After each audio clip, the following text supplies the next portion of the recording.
Hello people, ఈ video కథ to Tajikistan ట్రావెల్లో continuation. Part 1 ఎవరైనా మిస్ అయింటే హస్మిత మధు యూట్యూబ్ ఛానల్లో ఉంటుంది. ఇక్కడ మీరు చూస్తుంది దుబాయ్లో ఫ్లైట్ ల్యాండింగ్ వీడియో.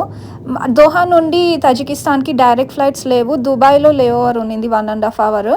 ఇంక ఈ 1.5 అవర్లో చెక్ ఇన్ అయిపోయి తర్వాత బోర్డింగ్ గేట్ దగ్గరికి వెళ్ళేసరికి 1.5 అవర్ అయిపోయింది. కానీ ఫ్లైట్ డిలే అయింది 45 మినిట్స్. యాక్చువల్గా 10:45కి టేక్ ఆఫ్ అవ్వాల్సింది, 11:30కి టేక్ ఆఫ్ అయింది. ఇంకా మొత్తం దోహా నుండి దుబాయ్కి 1 అవర్ జర్నీ, ఇంకా దుబాయ్ నుండి తజికిస్తాన్కి 3 అవర్స్ జర్నీ.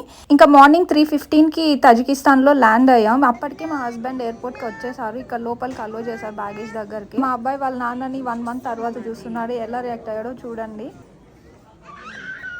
సో క్యూట్ కదా. ఇక్కడ ఇంకా ఇమిగ్రేషన్ కంప్లీట్ చేసుకొని బ్యాగేజ్ తీసేసుకొని ఇంకా బయటికి వెళ్ళిపోయాం. ఇక్కడ యాక్చువల్గా ఇప్పుడు సమ్మర్, కానీ డే టైం ఫుల్ ఎండలు ఉంటాయి, నైట్ టైం చాలా చల్లగా ఉంటుంది ఇక్కడ.